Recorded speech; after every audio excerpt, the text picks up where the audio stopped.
छम छम करती आएगी लक्ष्मी, बहुत सारा धन और दौलत। जिंदगी में चाहिए दौलत, मान सम्मान और प्रतिष्ठा, तो धन वर्षा पोटली चाहिए आपको। किसी को मिली नौकरी, किसी का बना घर, किसी का हुआ सपना पूरा, किसी का उतरा कर्जा। धन वर्षा पोटली हो गई है तैयार। अगर अभी भी नहीं किया आपने ऑर्डर तो किसका कर रहे हैं इंतजार। धन वर्षा पोटली बिल्कुल तैयार है। ऑर्डर कीजिए, तुरंत कॉल कीजिए, आपके घर दरवाजे पर पहुंचेगी और इस वर्ष आपका कर्जा उतरेगा, घर का सपना पूरा होगा।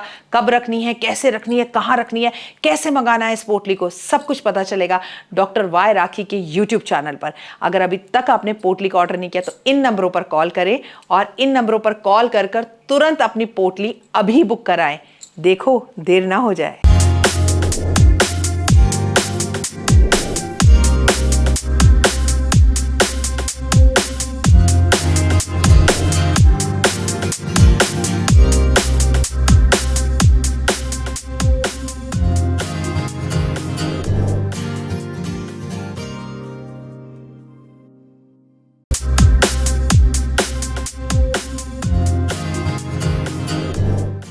नमस्कार, सुस्वागतम, वेलकम, अभिनंदन। मैं हूं आपके साथ आपकी अपनी होस्ट दोस्त डॉक्टर वाई राखी। आप सभी का स्वागत, अभिनंदन है। आज कुदरत के नज़ारे देखते देखते हम आपके साथ अपने कार्यक्रम की बात करेंगे। आज हम आपसे कहेंगे राधे राधे, जय श्री कृष्णा। आज हम आपको अपनी इस छोटी सी वीडियो में बांसुरी के चमत्कारी उपायों के बारे में बताने जा रहे हैं, लेकिन आपको मैं उससे पहले ये कहना चाहती हूँ, हमेशा की तरह कार्यक्रम की शुरुआत बिलीव इन कर्मा।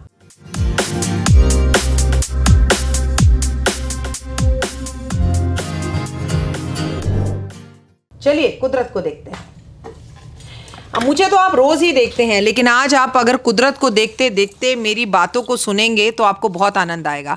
मैंने सोचा हम बांसुरी की बात कर रहे हैं और कान्हा तो जहाँ पर भी बड़े बड़े पेड़ होते थे, वृंदावन था, बांके बिहारी हमेशा पेड़ों के बीच में बांसुरी बजाते हुए, पेड़ों पर बैठे हुए राधा रानी को मिला करते थे, नदी के किनारे मिला करते थे। तो दिल्ली का मौसम बड़ा ही रोमांटिक हो रखा है और बात भी और राधा कृष्ण की हो रही है तो रोमांस और भी बढ़ गया है। तो आज कुदरत के नज़ारे दिखाते हुए हमने सोचा, डॉक्टर वाई राखी का चेहरा तो आप रोज ही देखते हैं, आज आप देखिए कि किस तरह से पेड़ पौधों पर हरियाली आई हुई है, सावन कैसे छाया हुआ है, बादल कितने खूबसूरत लग रहे हैं और उसमें पक्षी उड़ते हुए, और ओए होए वो देखिए एक प्लेन भी दूर जाता हुआ। आई होप सो कि आपको दिखाई दे रहा हो। ये है दिल्ली की कुदरत।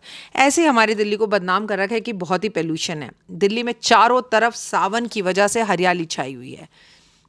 आपको पता है बांसुरी श्री कृष्ण भगवान को बेहद प्रिय है, लेकिन शायद आप लोग ये नहीं जानते कि बांसुरी से भी ज़्यादा प्रिय मतलब भगवान को राधा रानी थी, और राधा रानी को भी बांसुरी उतनी ही प्रिय थी जितनी श्री कृष्ण भगवान को थी।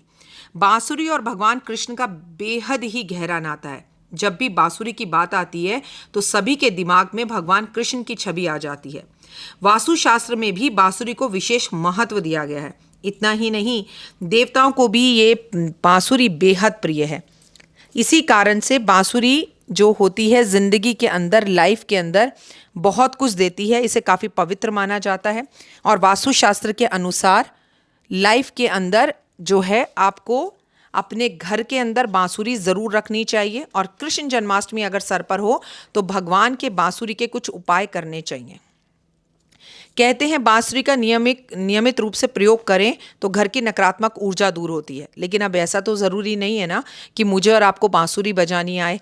ऐसे में आपको कुछ नहीं करना है, सिर्फ अपने घर में बांसुरी रखनी है और आपको YouTube पर जाकर बांसुरी की आवाज़ ही सुबह शाम अपने घर पर निकालनी है। अपने घर में जैसे हम शंख की ध्वनि बजाते हैं, जैसे हमारे यहाँ पर हम अगर YouTube पर जाएं तो तबला कैसे बजाते हैं, ऐसे बांसुरी की भी आवाज़ आपको सुनाई देगी। उसे सुबह शाम अपने घर में अगर आप सुने और चलाएं तो आपके घर की नकारात्मकता दूर होगी और घर में बहुत कुछ अच्छा होगा। ज्योतिष शास्त्र के अनुसार अगर आप अपने ऑफिस या नौकरी से परेशान हैं, घर या कार्यस्थल पे एक एक बांसुरी अगर रख दी जाए और वो बांसुरी चांदी या सोने की हो और उसे आप अपने गले में रख लें, और अगर चांदी या सोने की बांसुरी आप ना खरीद सकें तो ऐसे में आप लकड़ी की बांसुरी को भी अपने ऑफिस में रख सकते हैं। तो सभी समस्याएं दूर हो जाएंगी और जीवन में खुशियां आने लगेंगी।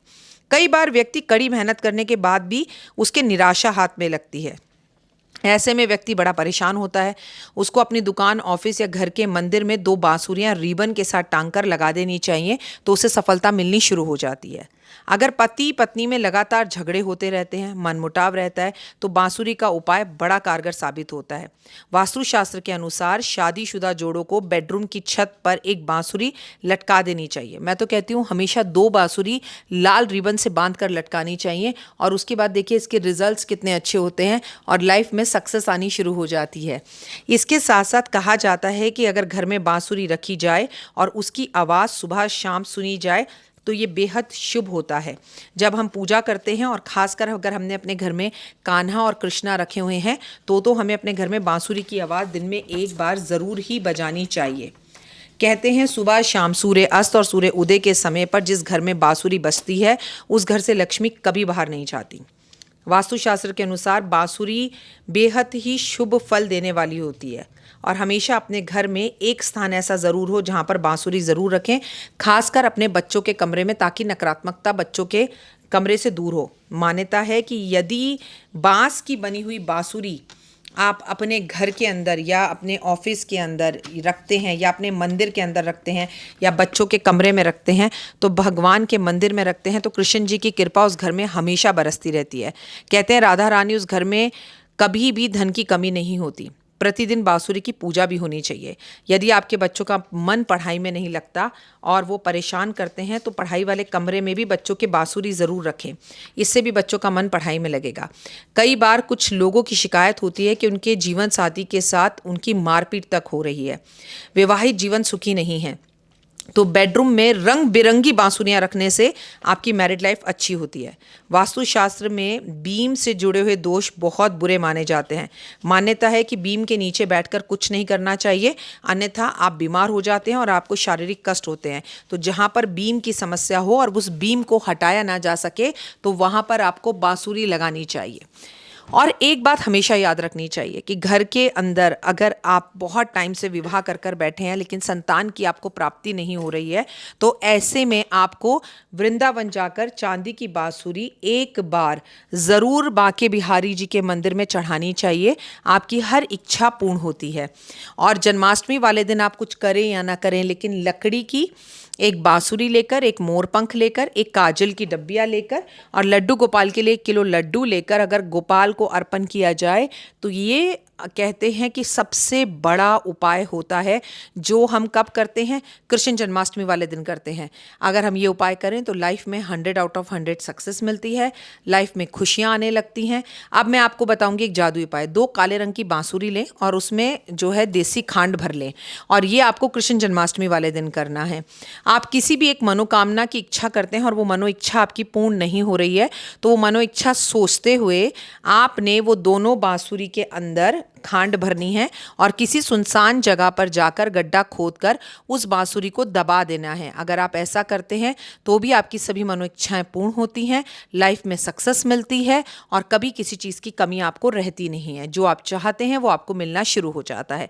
बांसुरी ओए होए, जितने भी बांसुरी के चमत्कारी उपाय मैं आपको बताऊं उसे कम ही समझना, लेकिन अगर हम हिंदू भारतीय सभ्यता संस्कृति से हैं और हमारे घर में, मंदिर में, व्यापार क्षेत्र में बांसुरी नहीं है तो लाइफ में प्रॉब्लम आने लगती है। आपकी बेटियों के लिए भी कहूँगी, अगर आपकी बेटी है और अपने ससुराल में सुखी नहीं है तो माँ को चाहिए उसकी एनिवर्सरी वाले दिन 2 बांसुरी खरीद कर, चाहे वो चांदी की हो, चाहे वो छोटी हो, चाहे बड़ी हो, चाहे प्लास्टिक की हो, चाहे बांस की लकड़ी की हो, चाहे लकड़ी की हो, वो बांसुरी खरीद के लाल रंग के रिबन से उसे बांध कर अपनी बेटी को तोहफे में देकर आए और बेटी उसे अपने बेडरूम के उत्तर की दीवार की तरफ लटका दे, तो ओए होए यकीन मानिए कि आप जो है लाइफ में सक्सेस पाने लगेंगे और लाइफ में खुशियां आपके घर आने लगेंगी। फिलहाल मुझे दीजिए अब इजाज़त, लेकिन जाते जाते मेरा चेहरा तो देख लीजिए भाई, अब कितनी देर कुदरत देखते रहेंगे। तो मैं डॉक्टर वाय राखी आपसे बात कर रही थी कृष्ण जन्माष्टमी के इस पावन अवसर पर गोपी बनकर कन्हैया की मुरली के बारे में। और आपको शायद पता नहीं है कि मुरली उन्हें इतनी प्रिय थी कि उनका एक नाम मुरली भी है, मुरलीधर, तो मुरली को अपने होठों पर रखने वाला। तो उम्मीद है आपको मेरी छोटी सी वीडियो ज़रूर पसंद आई होगी। कमेंट्स में राधे राधे जय श्री कृष्णा ज़रूर लिखना। इसमें से जो उपाय आपको आसान लगे उसे ज़रूर करना। फिलहाल दीजिए इजाज़त। नमस्कार, जय माता दी।